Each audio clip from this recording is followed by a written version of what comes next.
بسم الله الرحمن الرحيم وصلى الله على سيدنا محمد وعلى آله وصحبه وسلم تسليما كثيرا ولا حول ولا قوة إلا بالله العلي العظيم. Alhamdulillah. Just before I go into the text, I wanted to cover a few things about the methodology of Imam Malik's school. All of the schools, the four schools, and there were many schools when these four were formulated. There was Imam Tabari had a school, Layth had a school, Abu Thawr had a school.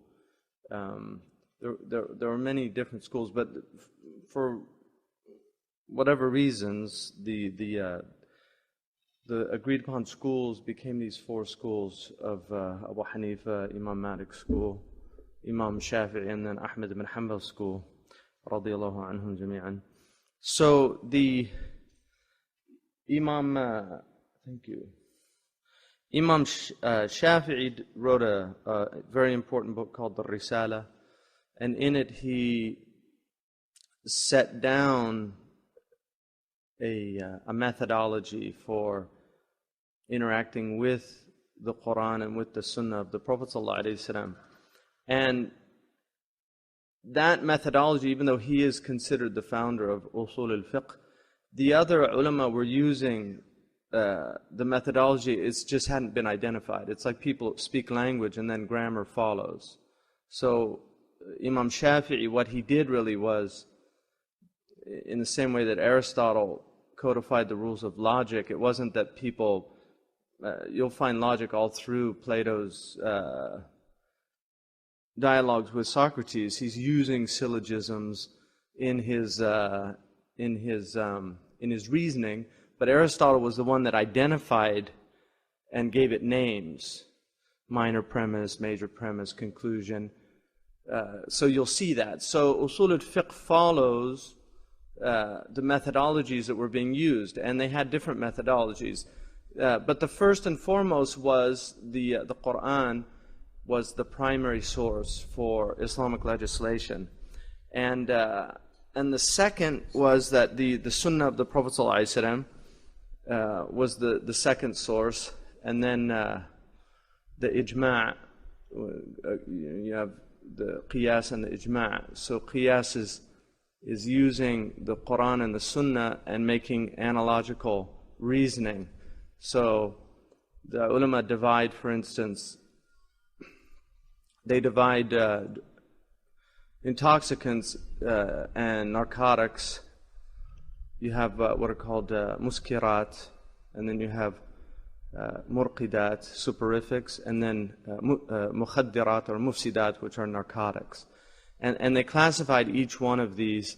So, for instance, hashish is not as severe. It's not as severe as alcohol in the Islamic continuum, but it's still considered prohibited because yughayyib al-aql biduni nashwatin wa tarab, the way the fuqaha say it.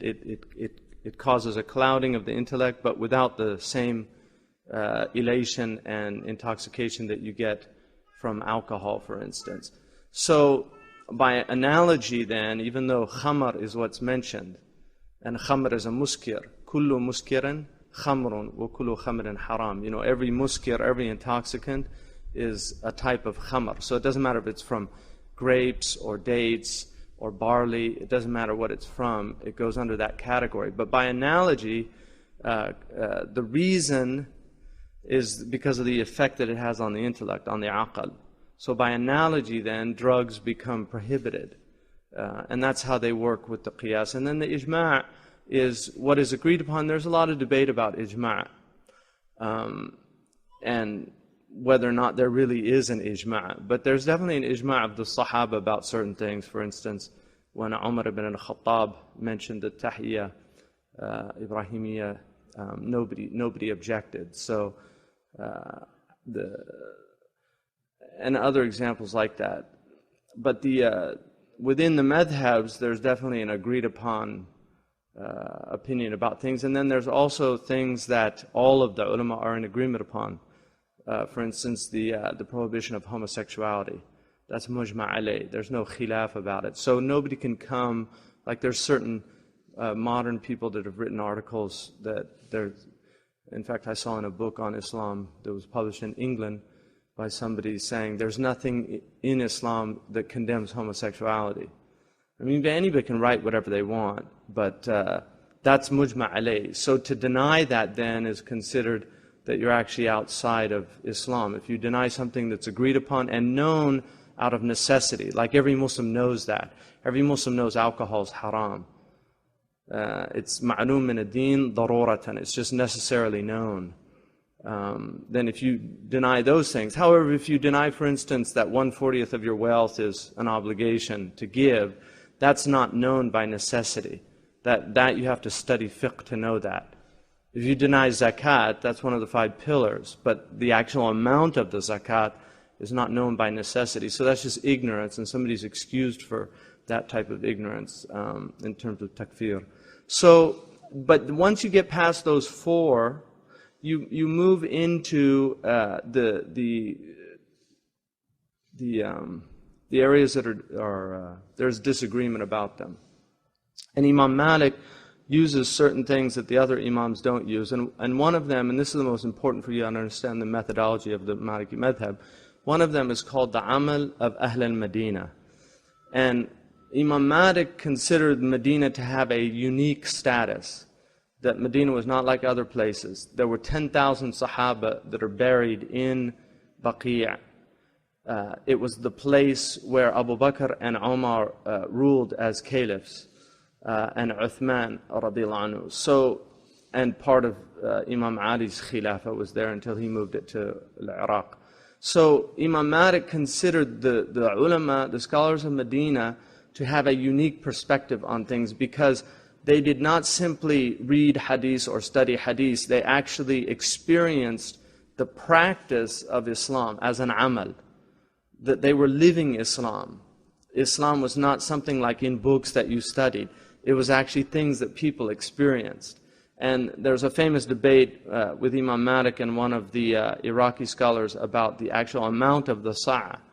And Imam Malik just told somebody that was in the gathering to go get his sa'a, the actual physical cup that he used to measure the grain for zakat. And he brought it, and then he said, "Where did you get that?" And he said, "I got it from my father." And he said, "Where did he get it from?" And he got it from one of the Sahaba. So he said, you can debate all you want. We have the measuring tools of the Sahaba, And the same with the adhan. He mentioned that he wasn't interested about what they said about these things. So that aspect of his madhab causes confusion for people. That when you have a sound hadith and the Malikis say, well, we know that hadith, but we don't follow that hadith. Well, إِذَا صَحَّ الْحَدِيث فَهُوَ مَذْهَبِي. If the hadith is sound, then it's my madhab. That's what Imam Shafi'i said. Well, that's true, but Imam Shafi'i left certain hadiths that were sahih because they contradicted other hadiths that were sahih. So it's not absolutely true. What Imam Shafi'i was saying is, I'm going to follow the Prophet ﷺ before I follow the opinions of others. Ahmad ibn Hanbal says the same thing. Ahmad ibn Hanbal prefers a weak hadith, which more falls into the category of Hasan in his methodology, but he prefers a weak hadith over the opinions of people. Abu Hanifa radiallahu anhu rejects many ahad hadith because they don't follow qawa'id that he firmly believes are established in the Quran. So this idea that you just simply follow the hadith without being able to do tamhis or some kind of gharbala of the hadith, where you put it in a sieve and sort it out. And there's a famous story of Ibn Wahb, who was one of the great scholars of the Maliki madhab, and he's also one of the rijal of Imam al-Bukhari. Ibn Wahb knew just untold numbers of hadith, and he became confused. And he actually said that he memorized so many contrary hadiths that he tahayyart. He said, I became confused. And he said, but thank God for Malik, because he went to Malik and he would say these hadiths and he'd say, leave that hadith, leave that. And he helped him sort out these hadiths. Imam Malik had, Ibn al-Qasim said when after Malik died, he went into his house and found stacks of hadith that he never related. And people used to say to Malik, so-and-so relates that hadith, why don't you relate it? And he said, anybody that relates everything he knows is a fool. In other words, some things Imam Malik did not consider weighty enough for him to teach. If you look at the Muwatta, he spent 40 years honing the Muwatta down, over 40 years. And there's about 1,700 hadith in there, 700 of which are actually not even hadith, but rather sayings of the people of Medina. So Imam Malik was very influenced by the scholars of Medina who believed that the religion was about action, it wasn't about information. And that's why for him, far more important than amassing lots of hadith and knowing all these different opinions was the actual what do we practice, because he really saw the deen as a practical matter. And he was not interested in those type of hair-splitting debates. He disdained asking about things that hadn't occurred. And when people would ask him about things that hadn't occurred, he would ask them, has this occurred? And they would say no. And he said, well, then come back when it's happened, and we'll talk about it. Or when people would want to debate with him, he would say, go to Iraq. Just go, because they like debate. But in Medina, they don't like debate. He also said that argumentation is not from our religion. Argumentation is not from our religion. He would leave if people started debating something. He would literally get up and leave. A man came to him once and said, I want to debate you. And he was from the Murji'ah. He was from a sect of Muslims. And Imam Malik knew that he was from that sect. And he said, what do you want to get out of the debate? He said, well, if I win the debate, you follow me. And Malik said, and if I win the debate, he said, I'll follow you. And he said, what if a third person comes and debates us and he beats us? He said, then we follow him. He said, you're going to be on a new religion every day of your life. He said, what I know is what I know, and I'm not interested in debate. So Malik was he wasn't looking for something new. He had inherited a school from the Tabi'een who took it from the Sahaba, and he really felt that the corpus was there. It was just a matter of learning it and teaching it and transmitting it. That's how he understood his school. And so one of the reasons why it spread so far and wide was because he was in Medina, and he was known as Al-Alim al-Medina, which is the scholar of Medina. And there's a hadith in Tirmidhi, it's a sound hadith, and the Prophet ﷺ said that there's coming a time soon when people would strike the sides of camels, يَضْرِبُونَ أَكْبَادَ الْإِبْرِ يَطْلُبُونَ الْعِلْمِ, and they'll seek knowledge. And he said, فَلَنْ يَجِدُوا أَعْلَمَ مِنْ عَالِمِ الْمَدِينَةِ. They won't find anybody more knowledgeable than the scholar of Medina.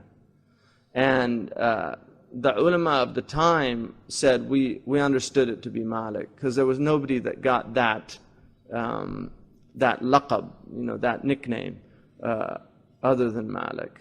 And another thing that's very interesting about Malik, and it's one of my favorite stories about him, that he had a rival who was another muhaddith, who Malik didn't really like very much, and the other man didn't like Malik. It was kind of a mutual thing.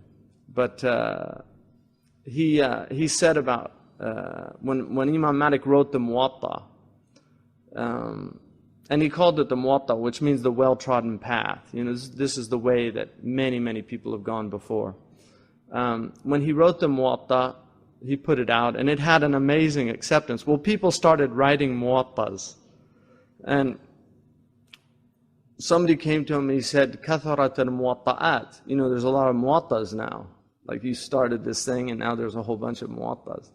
And Imam Malik said, he didn't say anything other than, he said, مَا كَانَ لِلَّهِ دَامَ وَاتَّصَلْ وَمَا كَانَ لِغَيْرِ اللَّهِ انْقَطَعَ وَانْفَصَلْ. What's for Allah will continue on and remain, and what is for other than Allah is severed and cut off. So, I mean, he was pretty much just leaving it to, if I was sincere in this, Allah will give it tawfiq, and if I wasn't, then it won't get that tawfiq. So it doesn't matter what people do. In the end, it's whether Allah accepts it or not. And that was his view about it. So the Muwatta is not the basis of the madhab. It definitely has a lot of the opinions. It has some opinions that are actually not Malik's opinions. Sometimes he points them out, other times he doesn't.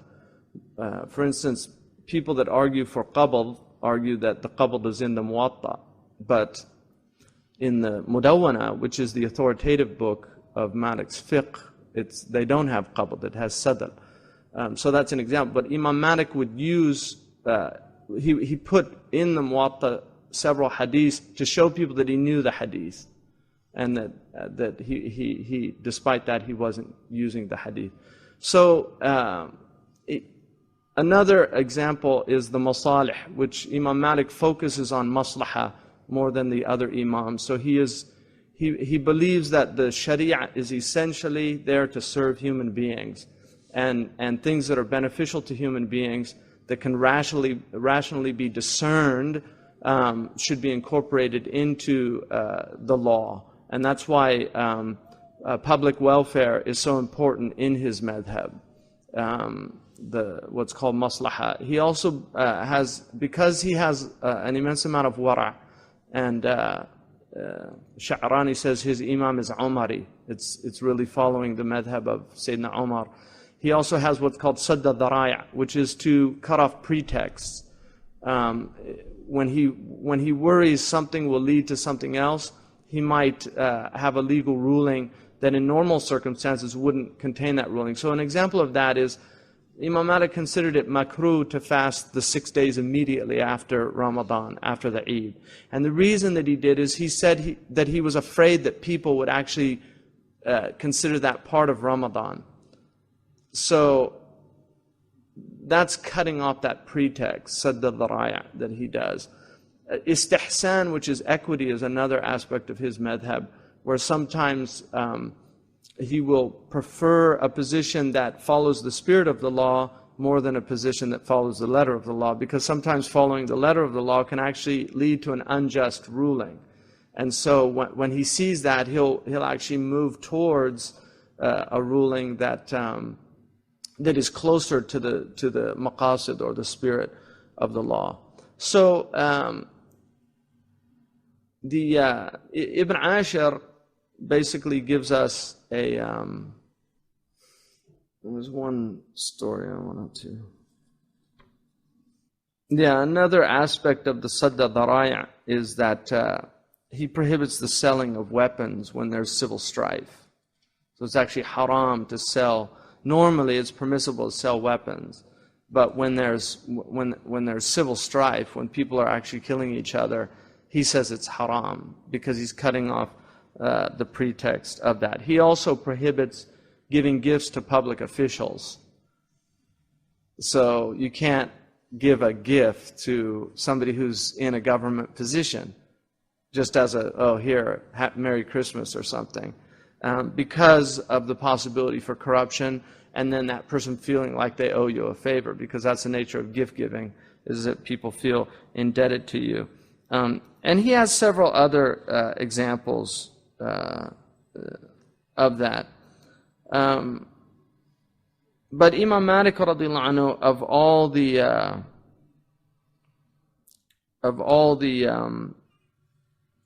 of all the imams, I think probably the distinguishing factor in Malik is that he is uniquely, from the imams that have become canonical, he is uniquely the only one that is considered a master muhaddith and a master faqih.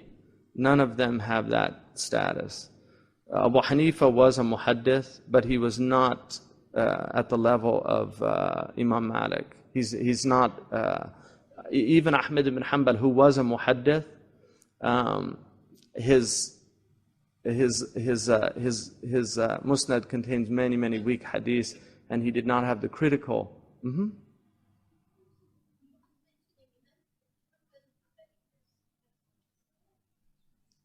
Why isn't there a Hanbali class where? In the camp? Is there any Hanbalis? You're a Hanbali?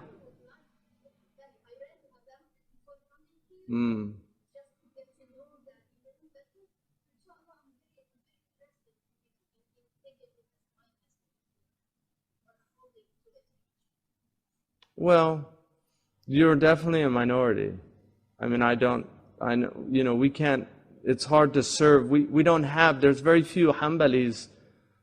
I mean, in the Muslim world, there's a handful of Hanbalis in Syria and in Palestine. And then there's Hanbalis in Saudi Arabia and in Kuwait and a few in Qatar.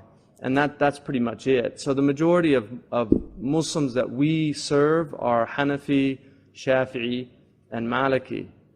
We don't, Ahmed ibn Hanbal is an imam, but it's just there's not a lot of Hanbalis. So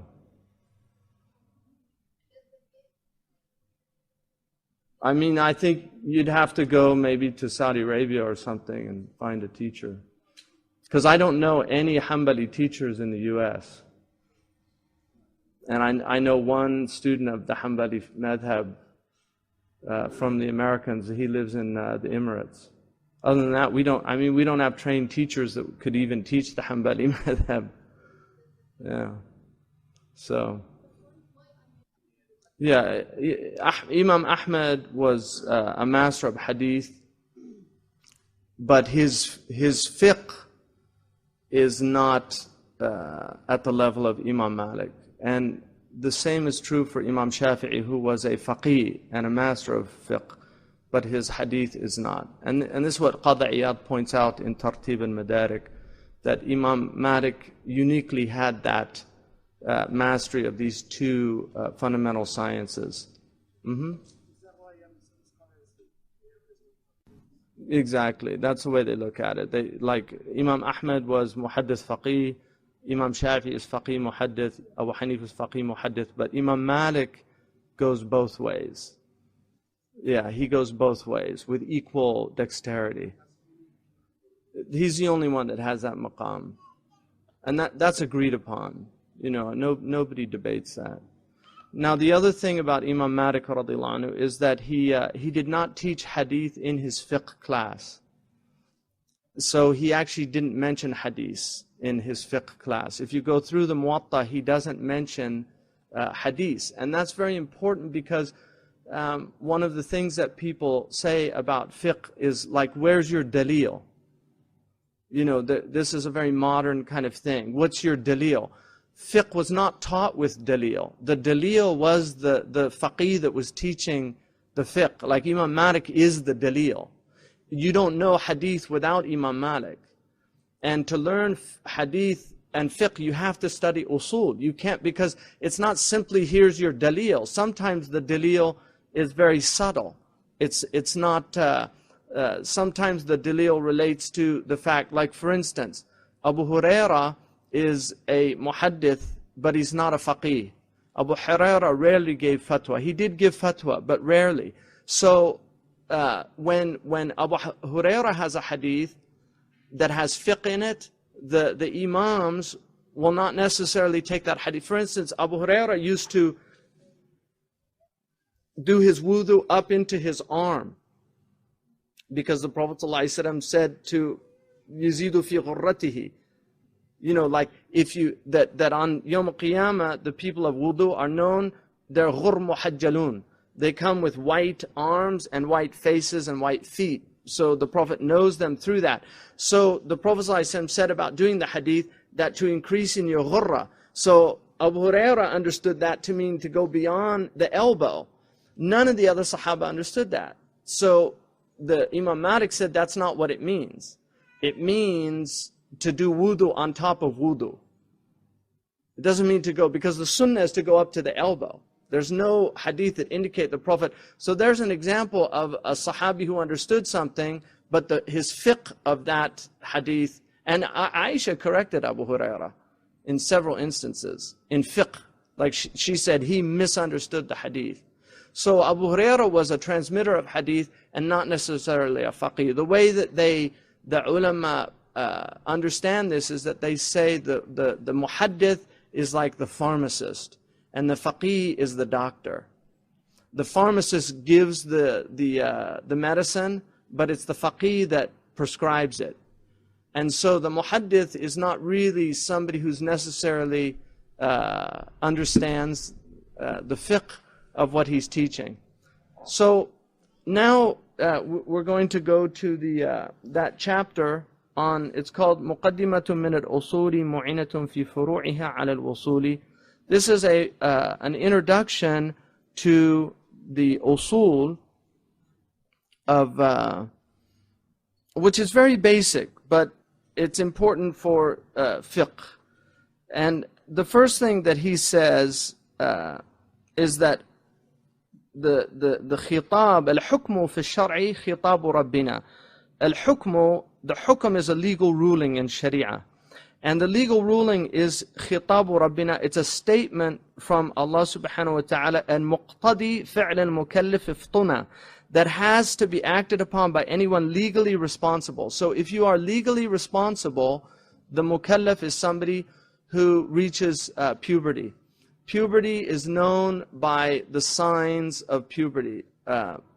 The underarm hair, the body odor changing, breast development, the hayd for menstruation for the girls, and then the mani, which is seminal fluid, and then a change also in the throat, you know, where they get the Adam's apple. So these are the signs. But in the Maliki fiqh, there's a khilaf, is it 15 or 18 if you don't get any of those signs? Ibn Ashur says that it's 18. So a person, if they don't have any signs of puberty, at the age of 18, whether they have them or not, they begin a mukallaf. So they have a taklif statement. So the taklif is your legal responsibility to fulfill whatever Allah subhanahu wa ta'ala has joined in you. بِطَرْبٍ أو إذن أو بوضع لسبب أو شرط أو ذي منع. So it has forms that are 5: a command, an authorization, a stipulation. So the talab is where you're commanded to do something. If Allah subhanahu wa ta'ala says that you have to, كُتِبَ عَلَيْكُمُ الصِّيَامِ, fasting is prescribed upon you. So that's Allah subhanahu wa ta'ala has given a talab. And then an authorization, the idhn, comes with the permissibility to do something, because sometimes things are not permissible and other times they are. So Allah subhanahu wa ta'ala's many things are mubah. Allah says, kulu washrabu, eat and drink, but not to excess. Or bi wad'i. So a stipulation has either sabab, shart, or a prohibition. So for instance, the sabab would be when the sun reaches the zenith, right? At the zenith, 90 degrees. At the point it reaches 1 degree away from that 90 degrees, so at the 91st degree in the heaven, which is 4 minutes technically after zawal, at that point, that is a sabab for the obligation of dhuhr. That's called a sabab. Is a sabab for the obligation of dhuhr. Before that, there's a mani'. So there's a mina'. So sabab and mina' are related. So before that, you cannot pray dhuhr. There's a mani'. And so Allah put that as a sign. And also a condition of dhuhr is that it enters in the time. That's a condition. Or that you're in wudu. That's a condition. It's a shart. Shartu sihhati salatikum. So it's a condition of the validity of your prayer is that you're in wudu. Or if you had janaba, that you removed the janaba through ghusl. If there's no water, you did it temporarily through tayammum. So these are the ways in which the hukm of Allah becomes applicable through tarab, idhan, and then the wada' of sabab, shart, or mani', a preventative.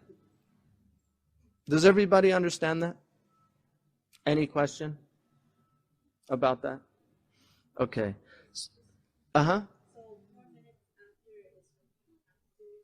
No, that's when it becomes obligatory.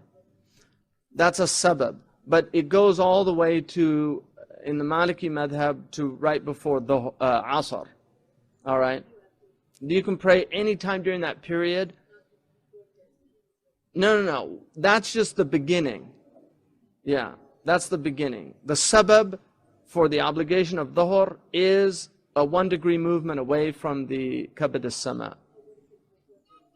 Then it's a mani'. Then you cannot pray. It's haram to pray it. Yeah. I'm going to do that when we get to the prayer times, because Malik's prayer times are the most lenient of all the madhabs, and it's one of the areas where he's very, very generous. So, and then he says, أقسام حكم الشرعي خمسة ترام فرد وندم وكراهة حرام. So the categories of legal rulings in the Sharia are 5. There are 5 categories.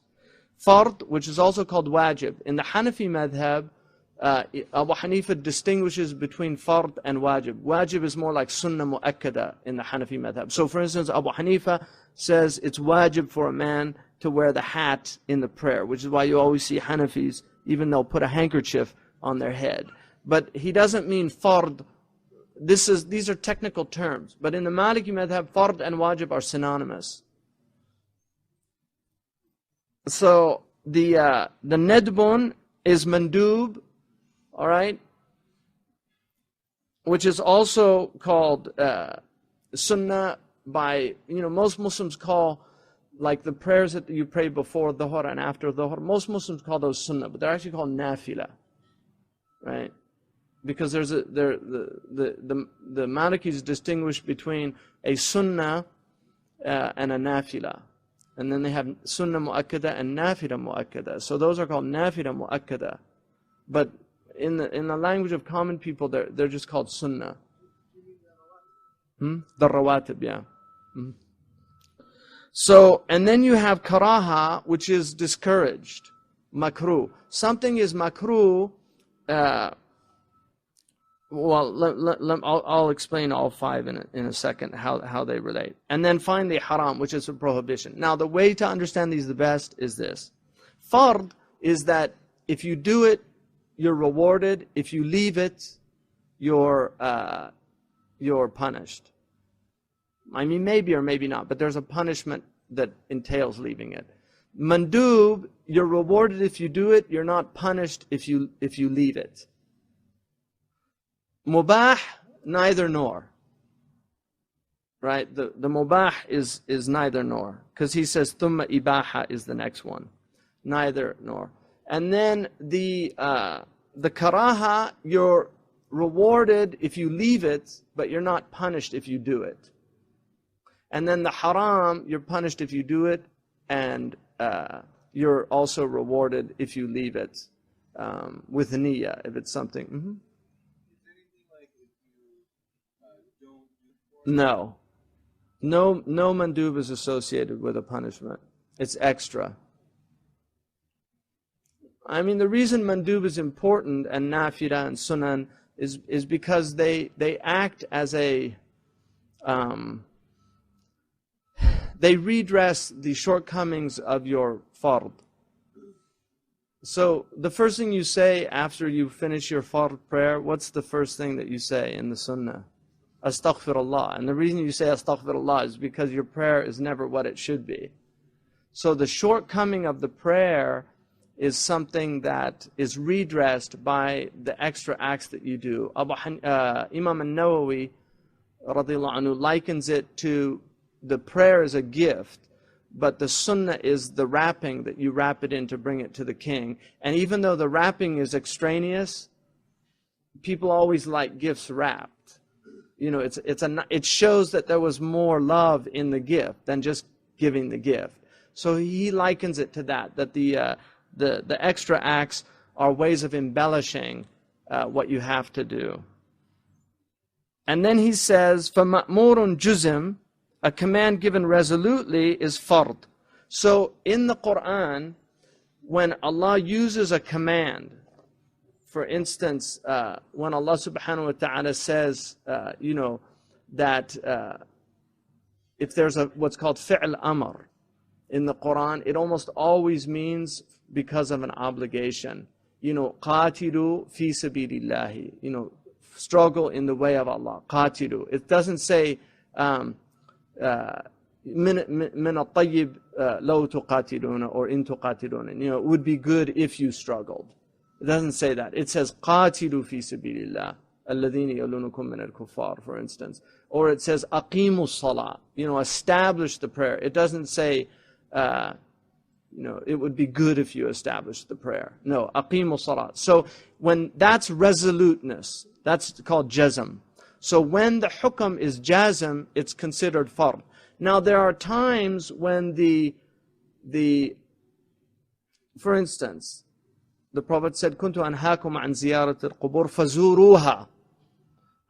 I used to tell you don't visit graves, because he was worried about the jahili practices. Once the deen was strong and he wasn't worried about the shirk that was involved in things like that, he told people visit the graves, and he used an imperative mode, command, tarab. But that's not an obligation. You see, it's not an obligation. The Quran says, "Kulu washrabu," eat and drink, but not to excess. Obviously you have to eat and drink to stay alive. But eating and drink, the command to eat and drink doesn't mean, that it's imperative at all times to eat and drink or whatever. So it has to be understood within the context. But when it is resolute like that, then it's considered fard. And then dun al-jazmi mandub. When it's other than jazm, it's mandub. So it's either sunnah or nafila, depending on that. And dun nahi makruhun wa ma hatman haram. If there's a prescription, if you're told not to do it, it's for karahiyah, unless there's a proof that it's for tahrim. Because tahrim is the hardest thing to establish in usul.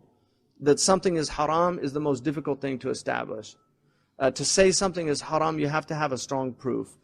Because the dominant opinion is things are halal unless there's a proof that they're haram.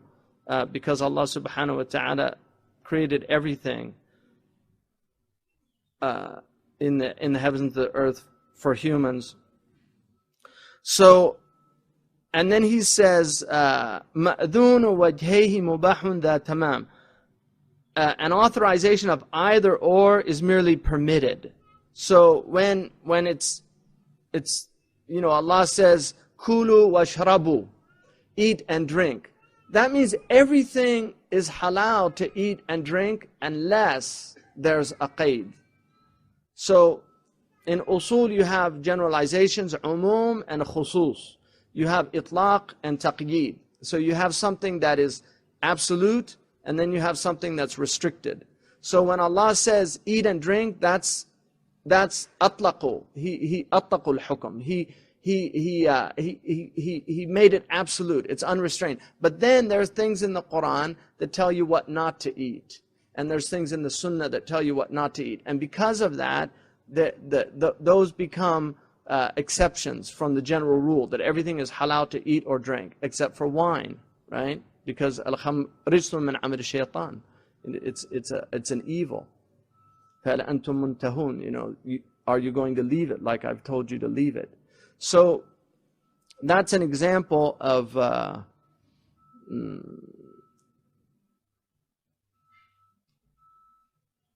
and then he says وَالْفَرْضُ قِسْمَانِ كِفَايَةٌ وَعَيْنٌ وَيَشْمَلَ الْمَنْدُوبُ سُنَّةً بِدَيْنٍ. The obligations are of two types, collective and individual.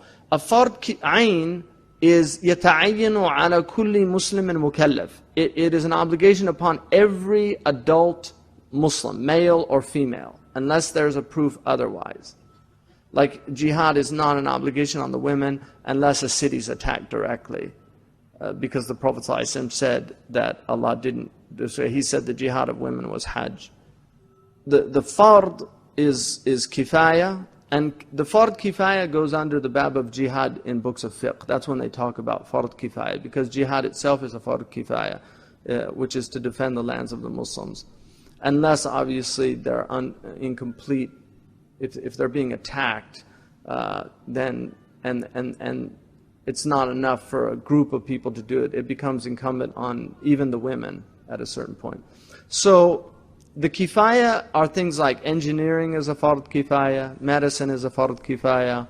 All the things that help a society flourish and human culture to flourish are actually fall under that category. And the fard ayn are those things that Allah has made incumbent on everybody. The fard ayn are 6 basic categories, but the most important thing is learning what you have to do to fulfill your religion. And that's why prayer and fasting is fard ayn on everybody who's an adult who prays and fasts. You have to know the basic rules of praying and fasting. A lot of Muslims don't know these rules, so they're considered athim. They're in a state of sinfulness until they learn the rules of praying. And then also the same is true for fasting, because there are rules that go with fasting that if you don't learn them, your fasting is incomplete. And the same is true for zakat and for hajj. And then it's also a fard ayn to learn anything that you go into. Like if you're going to get married, you're supposed to learn the rules of hayd. For instance, hayd is not just for women. A man is supposed to learn the rules of hayd too, because they apply to him in marriage. Otherwise, they don't apply to him. If you are going to enter into commerce, then you have to learn the rules of buying and selling, because there are rules that are related to that. I mean, he says earlier, he says in the bab of tasawwuf, he said, يُوقِفُ الْأُمُورَ حَتَّى يَعْلَمَ مَا اللَّهُ فِيهِنَّ بِهِ قَدْ حَكَمَ. He does not do anything until he knows the legal ruling in that thing. So it's actually incumbent upon Muslims to know what the legal ruling of something is. To know what the legal ruling of... I mean, a lot of people, ahkam al-lisan are amazing, the rules of the tongue.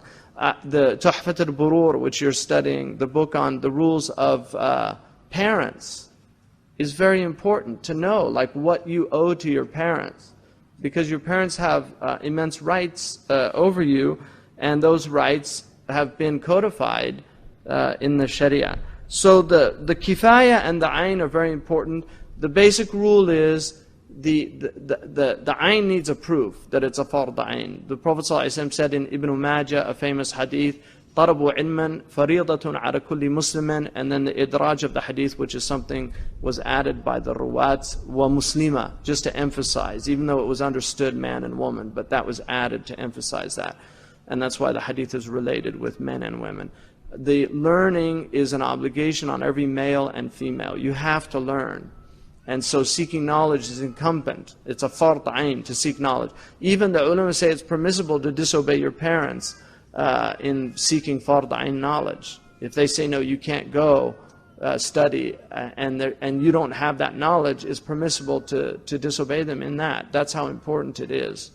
So that is a basic, he's giving you a really basic primer on understanding usul. But the beauty of this is every single thing in the world goes under one of those 5 categories. And you can add to that, salihun wa batinun, or fasid and salih, which is like certain marriage contracts are invalid. Right? And so those are the 2 that are added on to those 5 things. So anything that you can think of, what's the legal ruling of, using paper cups? It's definitely makruh, I would say. Because, it leads to israf. It's a type of extravagance. And anything that's extravagant is... So everything has a legal ruling. What's the legal ruling of using a microphone in a masjid? The ulama permit it because you can raise your voice in a masjid, even though it's makruh to raise your voice in a masjid. And if it does tashwish, it can reach the level of prohibition. But to teach using a microphone is permissible in the masjid if it's not during times when the prayer is going. So those are examples. Everything has legal rulings.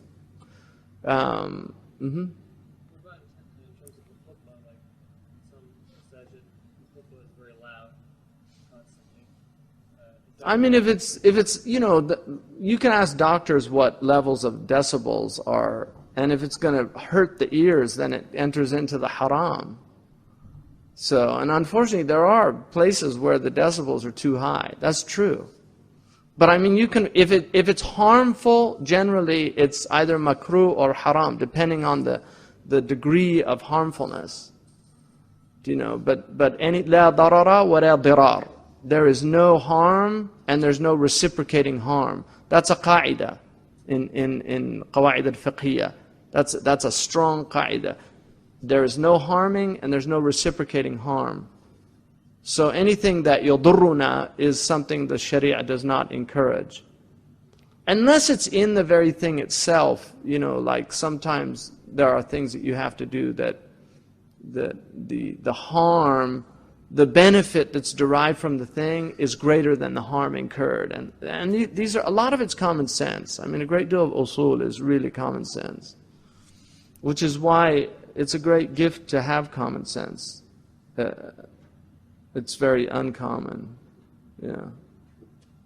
I mean, common sense is the idea of your five senses working together, so that you're kind of in a harmony. That was the common sense, was like it was everything working together, because these are all inroads for knowledge. Your eyes, you see, you hear, touch, taste. Like you smell something and it doesn't smell good. Common sense says don't eat it, which is why the mustaqdarat, like in the Shafi'i madhab, things that the self naturally is repulsed by, he considers prohibited, because it's common sense. If something smells bad, now obviously there's taste involved. I mean, a lot of French cheeses smell horrible, but people eat them anyway, right? So there's urf that goes under those categories, and that's why Imam Malik says these things are urf issues, because some people can consider certain things disgusting and other people like them. So, but there is definitely a common sense element here. The next section, is there any questions on that section? When I talked about what?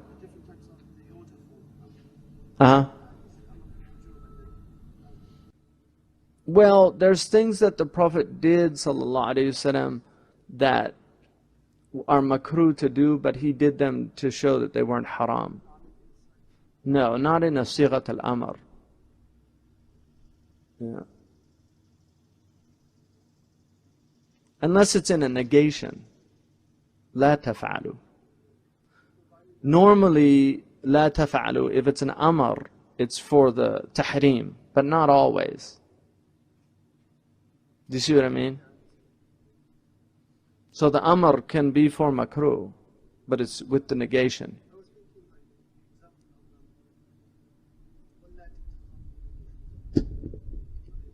Yeah. Oh, that's a good, yeah, no, that's an interesting example. That Ata, radiyallahu anhu, considered it makruh, but he derived it not from the amr. Yeah, that's a good example. Ata, radiyallahu anhu, Qadi Abu Bakr ibn al-Arabi in Ahkam al-Quran says about that Ata, from min diqqati fiqhihi, astakhraja karahiyat al-dharb.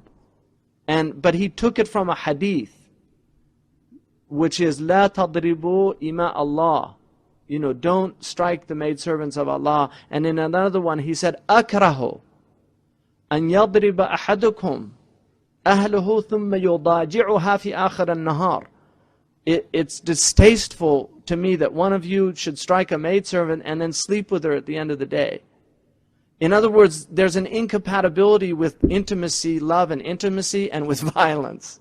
I mean, that's pretty much what the Prophet ﷺ was saying. So Ata understood that even though it says وَضْرِبُهُنَّ, to strike them. It's really tap them, because darb can be a tap. Like in tayammum, they call it darbat al-ula wa thaniya, and it's a tap.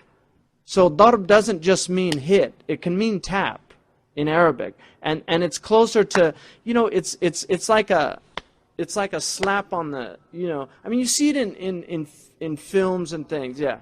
You see those films where the woman's hysterical and the man like slaps her and suddenly she's like normal. It's that is basically,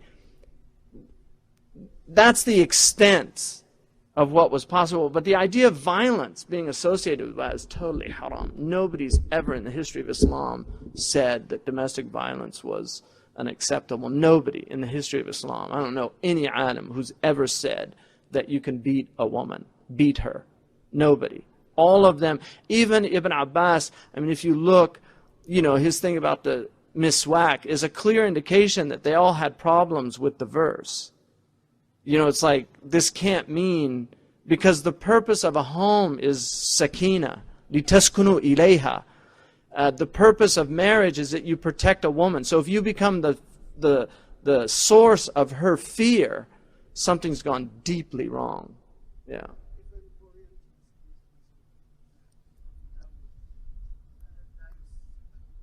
Yeah, if لا يسأل رجل عن ضرب امرأتي, that's true. But if you look, that hadith, which is in Aridat al-Ahwadi, Qadi Abu Bakr's commentary of Tirmidhi, if you look at his commentary on that, if you look at the Al-Aun al-Ma'bud, which is Ibn Qayyim al-Jawziyah, he says the meaning of that is لا يسأل عن ضرب امرأته, a man's not asked about hitting his wife after it's happened, if people hear about it, because it would lead to backbiting against her.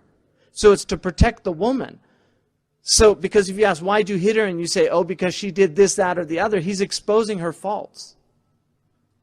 That's what it meant. People misunderstand this religion. I mean, that's why you need ulama. I mean, if you don't have ulama.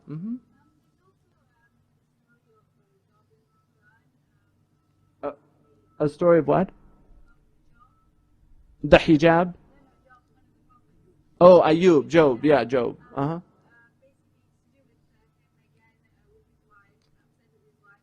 So he hits her with the twig. Yeah.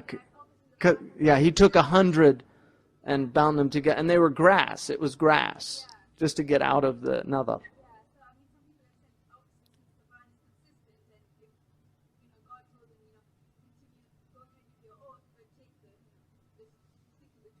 Yeah. It was grass, which is very soft. Yeah. No, it's very clear. I mean, it's just outrageous that any Muslims could argue domestic violence. It's outrageous. Yeah. Exactly. No, it's very troubling. The Prophet never hit a woman or a child or a servant, ever. لم يضرب رسول الله امرأة ولا ولدا ولا غلاما قط. I mean, it's emphasized. Ever. He never hit. And وَلَقَدْ كَانَ لَكُمْ فِي رَسُولِ اللَّهِ إِسْوَةٌ حَسَنَةٌ. You have in him the best example. I mean, he's the best example. And he said, لَنْ يَضْرِبَ خِيَارُكُمْ. The best amongst you would never strike a woman. I mean, he said that it's something low. He said, مَا رَأَيْتُ أَمْلَكَ لِذِي لُبٍّ مِّن كُنَّ. I haven't seen any creatures more possessive of a man of intellect than you women. أَمْلَكَ مِن كُنَّ لِذِي لُبٍّ. Somebody who has intellect. If you and so somebody that doesn't have intellect is like a beast. They control women. But people that are sensitive, people that have intellect, tend to be controlled by women. That's more their nature, is to submit to the... And that's the way the Prophet ﷺ was. That he irda'u nisa'ihi was very important to him, to make sure that they were happy. So anyway, we come to the book of purity now, Kitab al-Tahara. tahara in the Arabic language, it relates to nalafa, cleanliness. And but the tahara is a what they call sifa hukmiya, yustabahu biha ma yumna'u min al-hadathi wal-khabath. It's a quality, a legal state that you're in that permits you to do what would normally be prohibited because of hadath or khabath. Hadath are those ahdath, are the occurrences that happen biologically from, like urine, feces, wind, those things that put you in a state in which you lose your wudu or ghusl. And then the khabath are impurities. So you have some feces on your robe or something. Tahara removes that. So now water. So that this is basically the reason the books of fiqh begin before wudu about tahara is because you need to know what water is what's called tahirun wa tahur. There's two types of water in terms of purity. Tahir is water that is tahirun, it's pure, and you can use it for adat. Tahurun is water that's pure that you can use for adat and ibadat. Adat are like everyday things. So if you put rose water into water, it's tahirun, but it's not tahur.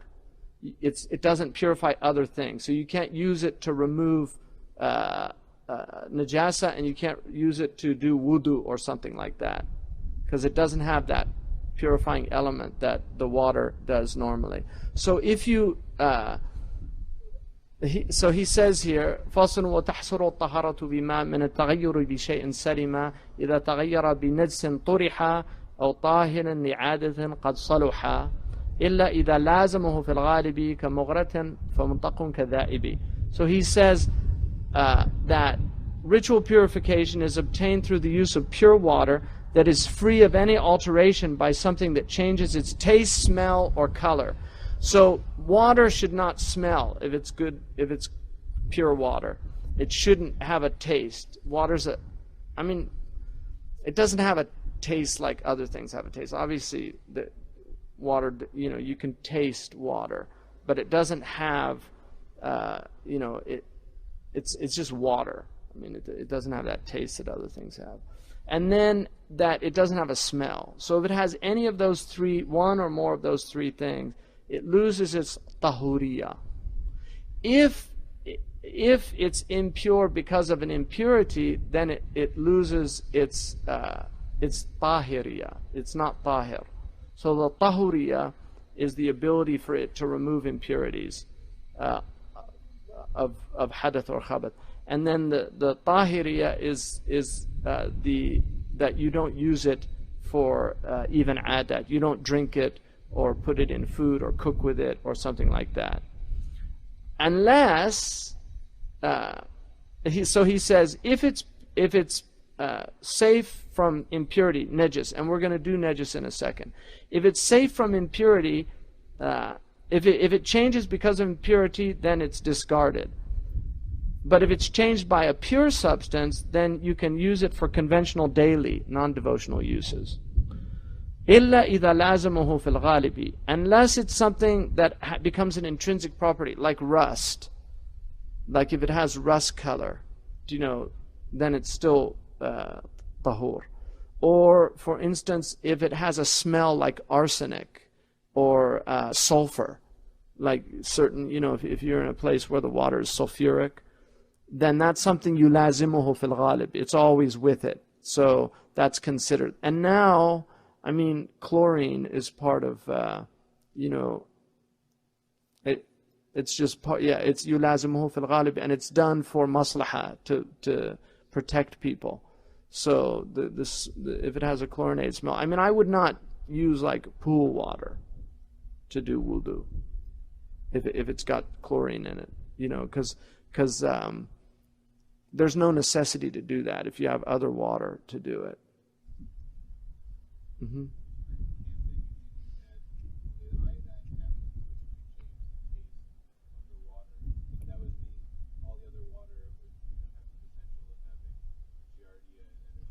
I mean, what I would do is I would wash with it, and I wouldn't use it in your mouth, because the mouth is only a sunnah. Yeah.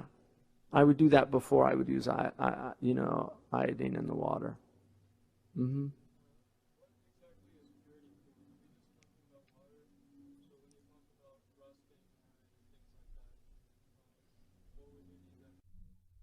Well, for instance, no, you find places where water has rust in it because of where it's flowing from. You see what I mean? So for instance, because of pipes, you get that redness. That's still pure water. This is about water. Yeah. I mean, water, water is the foundation of our religion. Without water, I mean, everything's based on water. Our life is based on water. Our prayer is based on water. So water is very important.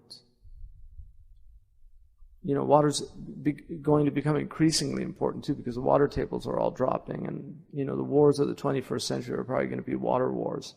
Water conservation is part of our religion also. The Prophet ﷺ said that it was, he said it was fiqh to waste water even in a river.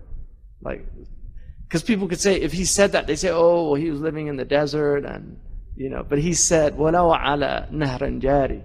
Even if you're on a flowing river, to waste water is israf, it's fiqh. وَلَوْ عَلَى نَهْرٍ جَارٍ. That's what he said. I mean, that's so clear that it's about conservation. It's not about, desert. And we waste a lot of water. I mean, the average person uses 6 liters to do wudu. And you can easily do wudu with half a liter, easily. Mm-hmm.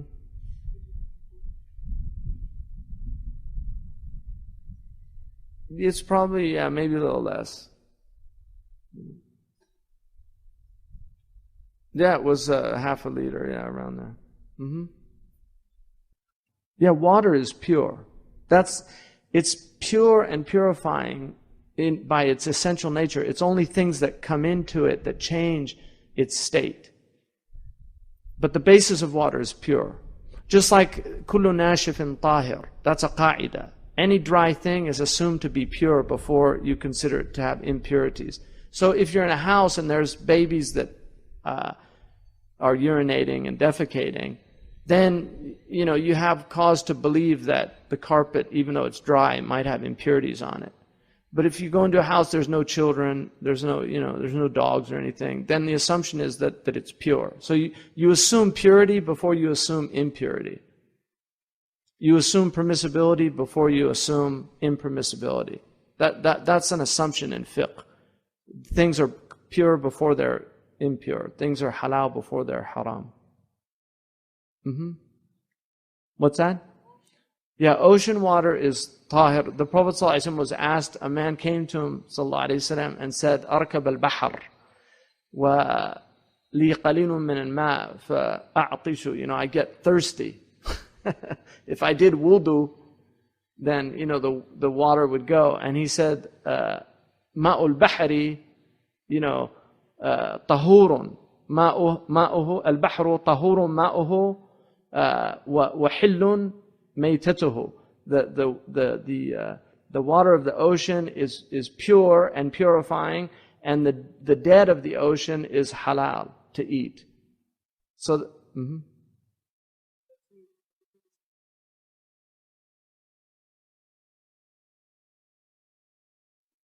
Yeah, no, it's one of the 3. That's why the salt taste. And as far as we know, the Prophet ﷺ did not go to the ocean. He saw the ocean because Allah showed him the ocean in the cave at Ghar Thawr. Allah opened it up and showed him the ocean. There was a boat to take him if they needed it. But he never visited the ocean. He learned to swim, though, in a birka in Medina when he was a little boy. He was visiting his akhwal, his maternal side of the family. And he learned to swim in a little... It used to be there. Unfortunately, they recently destroyed it. Mm-hmm.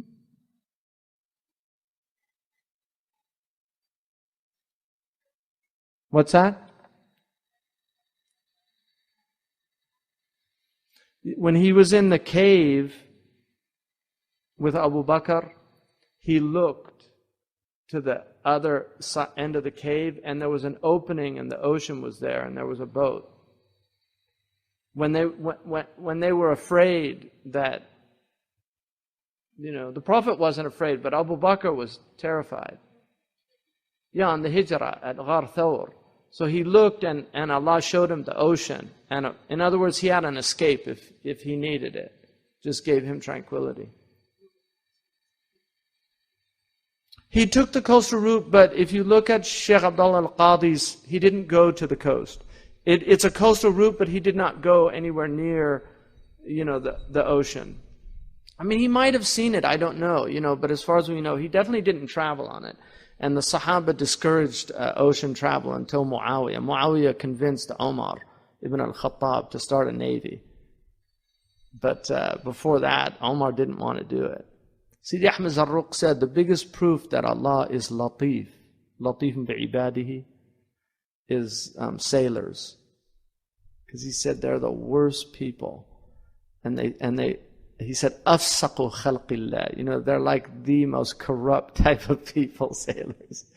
And he said, and yet they travel on little sticks across vast oceans, and Allah causes them to arrive safely.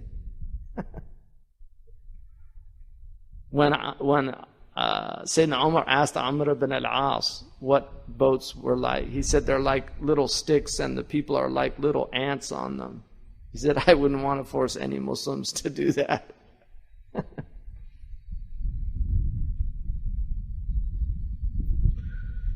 So, just to go on what is tahir, because this is important in relation to what makes things impurity. Tahir is every living thing is considered tahir according to Imam Malik. Araqahu wa damuhu wa mukhatahu wa lu'abuhu. It's sweat, it's blood, unless it comes out. The masfuh, once it leaves the,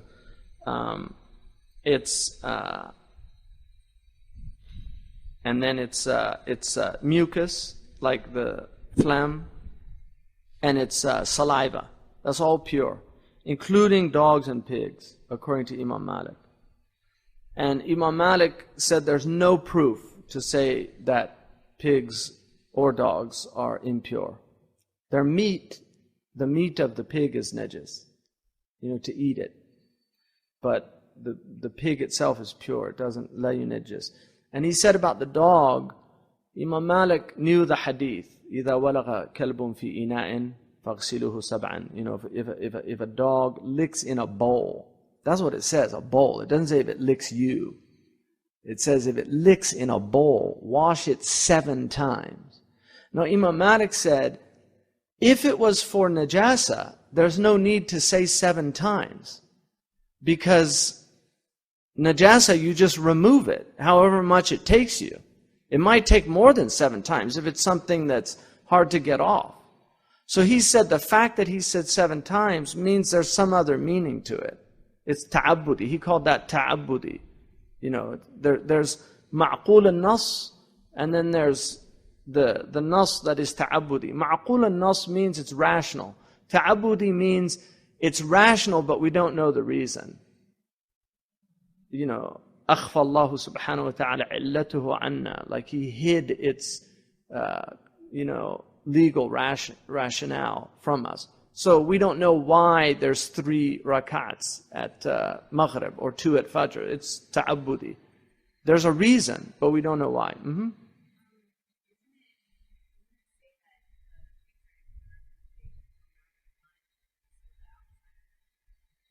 Well, that's different. See, if they roll around in their feces, it's the feces that's najis. It's not the pig. Do you see? So if a cat comes up to you with feces on it, the feces is najis. You have to avoid the feces, but the cat itself is not najis. Yeah.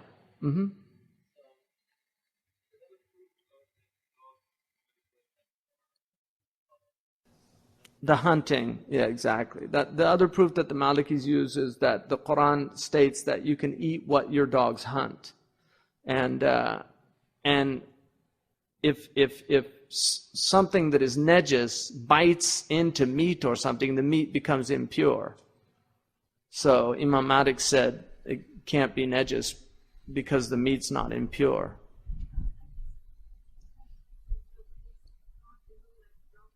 There's nothing, even in the Hanafi madhab, they don't break your wudu. Yeah. I mean, dogs are unjustly treated to me by the Muslims. I'm serious. I really believe that. Dogs have been really given a bad rap by the Muslims. Dogs are nice animals. There's a book by a Yemeni scholar, فضل الكلاب على كثير ممن لبس الثياب. The superiority of dogs over most who wear clothes. Yeah. That it has no, I don't think it's him, but he just and Hasan al-Basri has 10 qualities that are in dogs that should be in every seeker of God. Hasan al-Basri, like he said, they get up at night and like they howl at the moon. He said seekers should get up at night and call on God. He said that they won't eat without looking around. Dogs. They always look around before they eat. He said they're always grateful. If you do something for a dog, it's always grateful. Like if you feed it, it's like gets really happy. He said that they're always loyal. They never turn on their masters. They protect the weak like dogs. And there are many stories in this culture of dogs that save children. And, they have ghayra dogs. I mean, there's a dog... There's an amazing, I read this story about a lady who was attacked by a bear, and her dog ran like 10 miles or something to this place and just was barking so intensely to the people that they knew something was wrong, and he was like trying to get them to come, and they followed him and found this lady and saved her life because of that. Many stories like that. Of dogs that, I mean, I read that in the newspaper, which doesn't mean it's true, but there are many, many examples. So dogs are given a bad rap, I think, by Muslims. In my own teacher, Marabat al-Hajj, wallahi, I used to eat dinner with him at night, and he would take the couscous, put it in his left hand, and he fed the dog while we were eating dinner. Wallahi, saw it with my own eyes. Because Bedouin have dogs. Bedouin actually like dogs. And Ibn Abi Zayd al-Qayrawani, the great Maliki scholar, had a dog for hirasa. Because it's permissible to take dogs for hirasa. He had a dog for hirasa, and somebody asked him about it. He said, Wallahi, if Malik was alive today, he would take a lion. Because there was so much crime or something. Anyway. A dog, you shouldn't have a dog in the house. But we know that the Prophet, there was a puppy dog in the house. Aisha had a puppy dog. And that's why when Jibreel didn't come for 3 days, it was because the puppy was in the house. So there were dogs. This idea that the Prophet hated dogs or something. And there's a hadith about the black dog, the aqur. But that has to do with wild dogs. They were feral dogs that were in Mecca that used to come down from the hills. And they had rabies. So the Prophet told them to kill them if they come down. But Muslims think it's like every dog. No, they were wild dogs.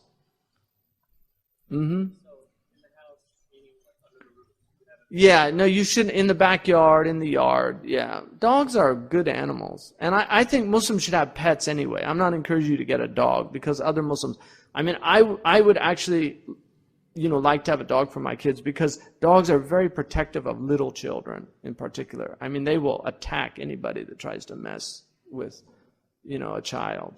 But, Muslims, I mean, it's like poor Khalid Abu Fadl had a dog and, people made a big deal about it.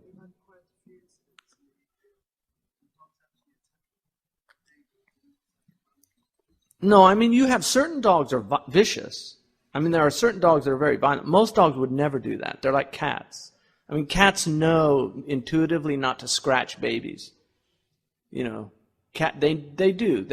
That's why they're alif. They're domesticated. Domesticated animals, that's their secret, is they don't attack us. That's why they're domesticated. But there are certain dogs that are verging on wild dogs, like pit bulls. Pit bulls will eat babies. You know, they'll attack people and kill people. Yeah, they are pit bull. No, but I mean, pit bull that's absolutely haram to have a pit bull. Because it's worse than a gun. They have a potential to really cause harm on others as well. They're more wild than they are domesticated, pit bulls. And the people that have them are usually kind of criminal mentality. Do you know? They are. It's a low-life type of mentality that wants a pit bull. You know, most people like dogs because they're companions. They're happy. They're nice. Pit bulls are like, I mean, you know, it says something about the owner more than the dog.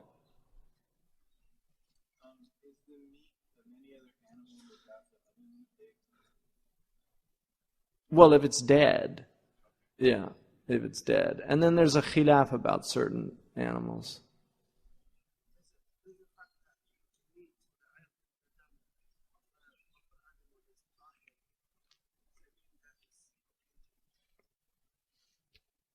Well, Malik Malik limits the prohibition of, I mean, Malik permits eating dogs. There's karahiyah.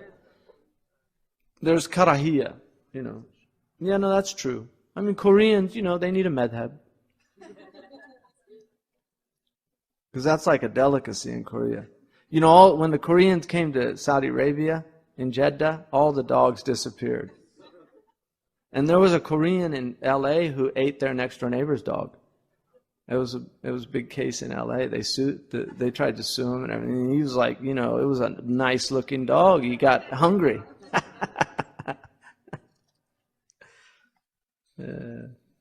I once, you know, I had one of my teachers, he was Mauritanian, Sheikh Mohammed Shaybani, and there was another one, Sheikh Sidia. And Shaybani he kind of inclined towards the prohibition of dog. Because there's an opinion in the Maliki madhab that it's prohibited to eat muharram. But he inclined towards that opinion. And Sheikh Sidia, who's a Mauritanian, very real Bedouin, but he was a mufti in the Emirates, but very Bedouin. And he was like, you know, most of the Mauritanians, like the idea that you could challenge Malik is just absolutely absurd. So they would get upset, even that you'd think that you could disagree with him. So he kind of said, "A'udhu billah, yani, how can you say?" He said, "Imam Malik said it was makruh and you should just leave it at that." And he said, and Sheikh Shaybani said, "Nah," he said, you know, it's. And so they were debating about it. And then I mentioned that about the Asians, that certain Asians, you know, eat dogs. And when I said that, the Sheikh Sidiya, who was arguing for the dog, he said, "A'udhu billah, ya'kulun al-kilab." He said, "They eat dogs." I said, "Yeah, they eat dogs." He said, "A'udhu billah." And Sheikh Shaybani just looked at me, he said, "See, you know, you're disgusted by it."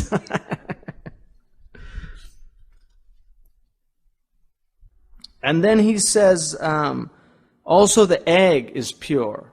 Illa al-madir, unless it becomes foul.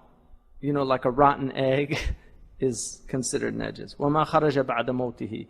And if it comes out after the animal dies, then it has the category of najis. Balgham, which is phlegm, is considered pure. Safra, which is bile, is considered pure. So the contents of the stomach are pure unless they've been changed. Al-mutaghayyir. All right, so qalas, which is like reflux, you know, gastric reflux, is pure. And bile is pure. It's something that's released by the gallbladder. But if what you vomit is changed, food, and has a smell, it's considered impure. And then maytul adami, you know, the dead things from humans, ma la dama lahu, is pure. والبحر, also things from the ocean. وما ذكي من غير محرم الأكل. And also what was sacrificed, if it's not haram to eat, then it's considered pure. If it's dhukiya, if it had been sacrificed. And then there's a khilaf about the use of animals if it goes through a tanning process. So even like here, belts and things like that. I mean, if you went staunch Maliki madhab, you really shouldn't wear belts that you don't know where they came from. But there's a khilaf about that. And shoes and things like that. The what? Sea pigs, yeah. Khinzir al-Bahar. He considered it, you shouldn't eat it. But that was from the name. And a sea pig is, it's a seal. Yeah, it's the seal. And then also hair, and also the down of the, down of the fluff of feathers, like down. In Shafi'i madhab, it's najis, which is why Shafi'is don't pray in like a down jacket or something like that. Whereas in Maliki, so there's a khilaf about that. And then al-jamad, anything that's, like wood and rock and stone, except intoxicants. So alcohol is considered najis. وَلَبْنُ آدَمِيًّا وَغَيْرَ الْمُحَرَّمِ. The milk of humans is not najis, also if it's not haram to eat. وَفَضَّلَةَ الْمُبَاحِ. If it's a permissible animal, like the excrement of the permissible, if it doesn't eat najasa. So for instance, if a chicken eats najasa, then what comes out of it is najis. All right? Like the birds, the same. If they eat najasa, but normally it wouldn't be. If it's mubah, like a dove or something like that. But it's mandub to wipe it off. I mean, anything, because it's mustaqdar. It's something that's foul. And then also the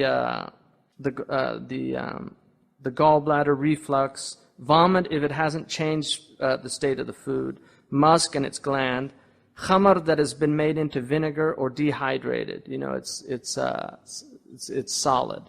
And also alcoholic, alcohol that's used for like 98 proof type, that's used medicinal alcohol, is not considered najis. And my teachers from Mauritania considered the alcohol in perfume to be also permitted.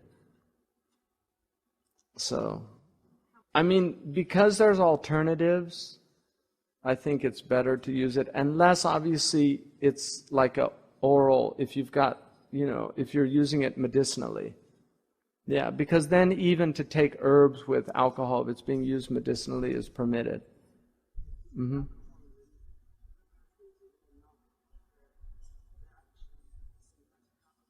So a lot of them are, yeah, and you can't drink them. I mean, yeah. No, I was saying that if that, because alcohol, people drink mouthwash to get drunk, so it is alcohol, and it is a muskir. So people should not use it unless if like a dentist prescribed it as a medicine to use and you didn't swallow it.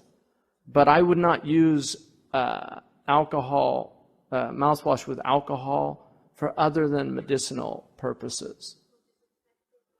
No, that's fine. Disinfectants are fine. Yeah.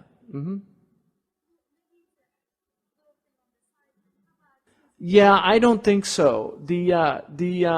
Those type, like even the alcohol, they have chocolate liquor. That's just a name. There's certain things. Vanilla has alcohol. I mean, certain things, almost everything, like all fruit drinks have alcohol content. If you actually took orange juice and analyzed it, you're going to get some percentage. But there's things that are ma'fu anhu. لا تسروا عن أشياء تبدأ لكم تسؤكم. If you delve too deeply into things, the Prophet said, هلك المتنطعون, that they perish those who delve too deeply into things. And the Prophet didn't like that kind of obsessive, where people went too extreme about those things. So, I mean, generally, I think a lot of that stuff, like personally, gum it's makruh anyway, gum. Just to chew gum, things like that. Ilq, I mean, the ulama mentioned that in the books, that, they considered it makruh, because it was fi'l al-batalin. It was something that people that had too much time did. It was kind of a waste of money and...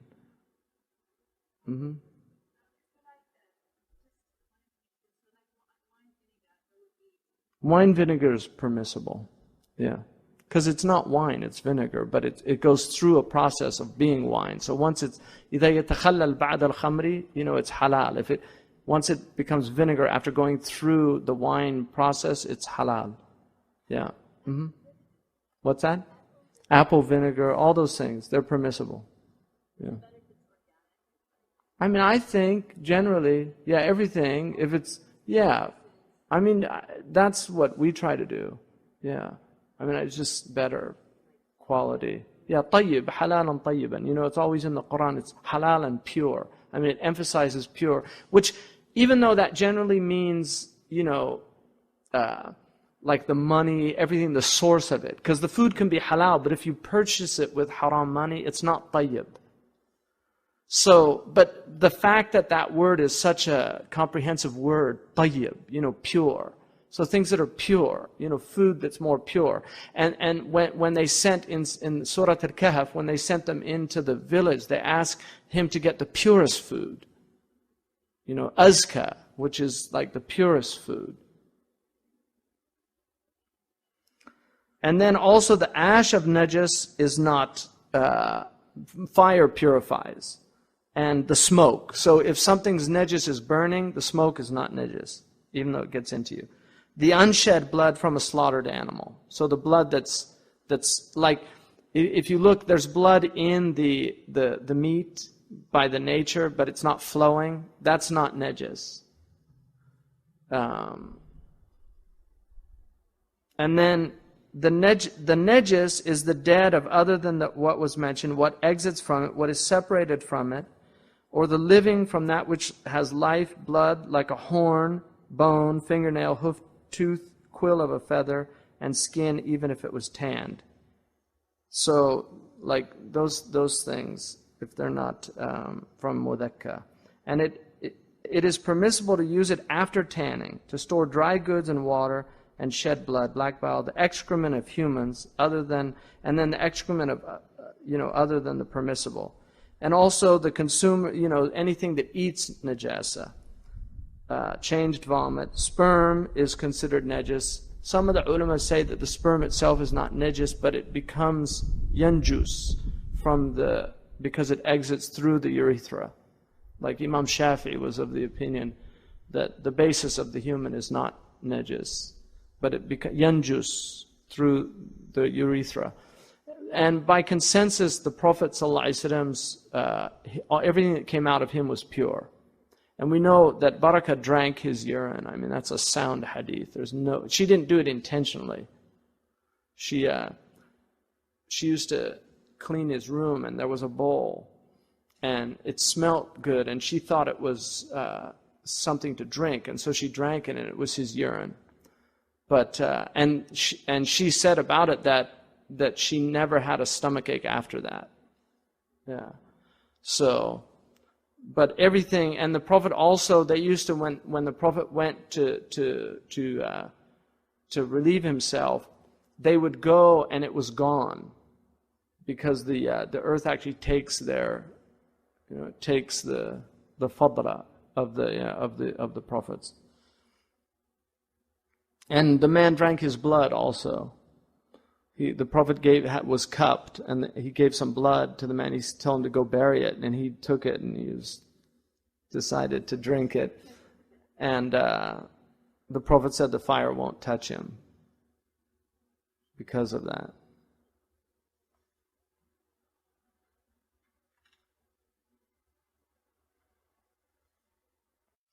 And then medhi and wadi. Medhi is a prostatic fluid, and wadi, even though they differentiate from it because they are slightly different, is also a type of prostatic fluid that comes out, and they're both impure. So medhi is the clear, sticky that precedes the.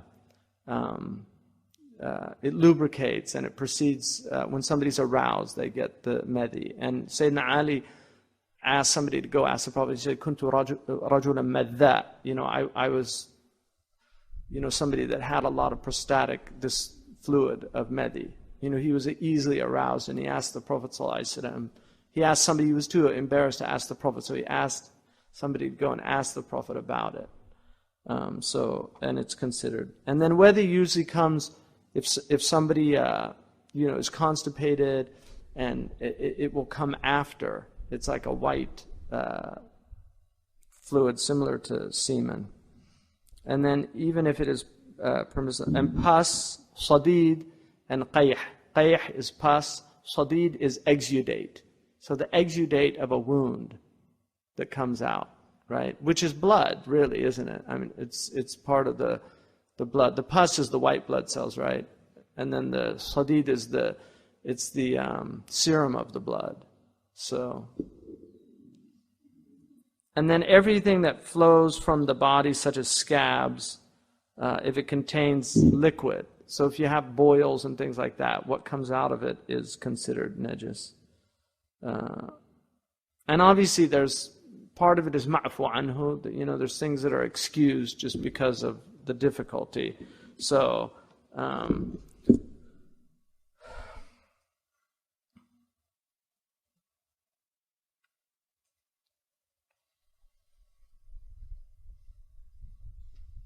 So some things cannot be purified after contact with najasa, such as meat cooked in it. So if meat was cooked in something that had najasa, then you can't purify it after that. You have to just throw it out. Or an olive that was salted in it, or an egg boiled in it. A clay pot submerged in najasa. Not if it has. There are two types of clay pots, right? There's the clay pots that are porous and they absorb, and then there's glazed. It's been fired in a furnace. That you can clean, but if a clay pot that is porous and it gets najasa, then it can't. And then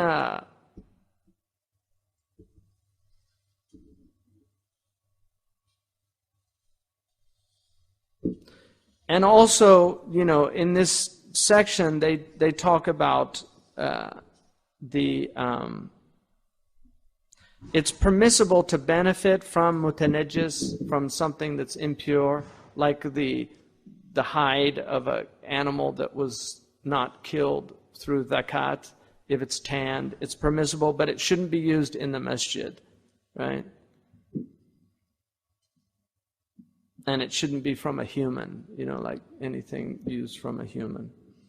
And then also that it's permissible, it's not permitted for a male adult to use silk. Now, some of the ulama permit a small amount of silk, but it's prohibited to do that. The Prophet ﷺ prohibited it. He allowed Zubair ibn Awam had eczema, and he did allow him to use silk. So somebody's skin is very sensitive to certain types of materials, and silk is something that's easier for them, then it's permissible to wear silk. And also, it's not permissible to use something that is ornamented with gold or silver. Right? So, now obviously very small amounts in certain fine chinas and things are considered, it's acceptable. In fine chinas, sometimes they have like a very small silver, and also matli if it's silver plated, things like that. But to eat from silver or gold is not permissible to do that. But it is permissible to put it on your sword or on the mushaf. So gold lettering that's done, the illuminated manuscripts that have gold lettering, that's permitted to do that. Well, like a silver mirror, you mean? Yeah, if it's very fine silver and if it's done for that reason, if it's not, these things are really about extravagance, and extravagance in Sharia is relative. A super rich person, who buys fine china, it's not necessarily considered extravagant, but if you were much more humbler means and you did the same thing, it would be considered extravagant. So there's kind of a relative approach to that, But there's people that have gold toilets and, gold sinks. I've been in houses where that's the case, like literally gold. That's way over the top. And it's permissible to use gold and silver, like you can use it for body parts, because gold is very biocompatible as a material. So sometimes teeth, gold teeth, the bridge of the nose, you can use it for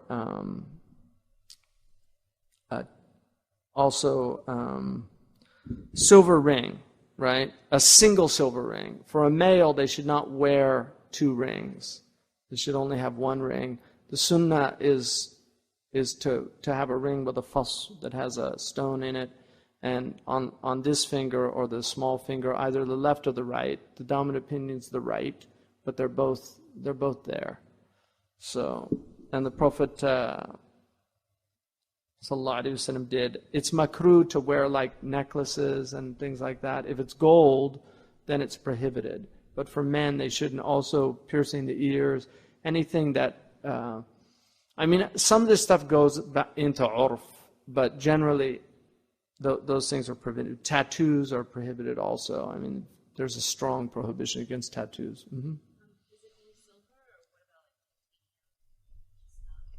Yeah, it's permissible to wear. I mean, white gold, platinum, I personally would avoid it. Titanium's fine. Yeah.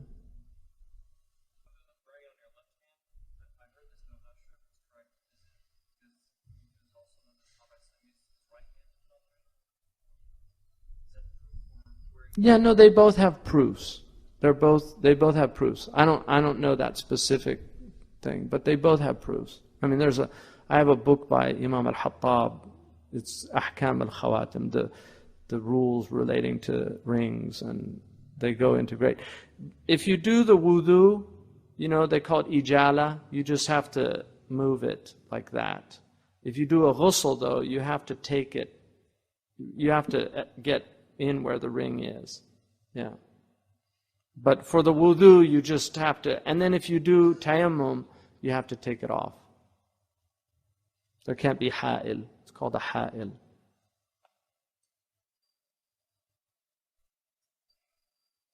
Alhamdulillah. Yeah, no, of course. Yeah, it is. But, we have a problem now with filtered water now, because they're starting to take sewage water and filter it. That's definitely a problem. Some of the ulama are against that.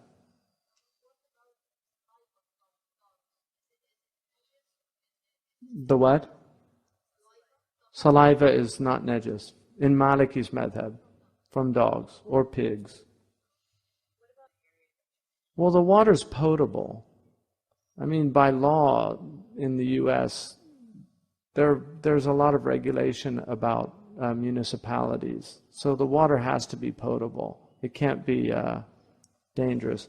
Obviously, in some areas, the content of chlorine is much higher than other areas.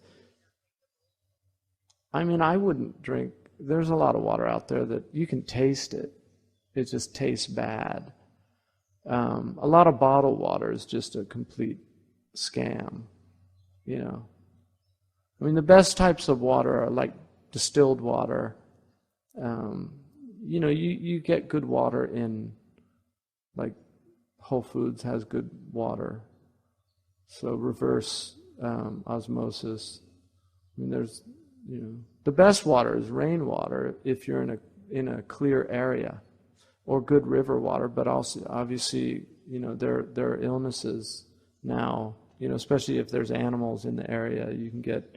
But I grew up drinking from stream water, so I don't ever remember getting sick. Alhamdulillah. سبحانك اللهم وبحمدك أشهد أن لا إله إلا أنت أستغفرك وأتوب إليك.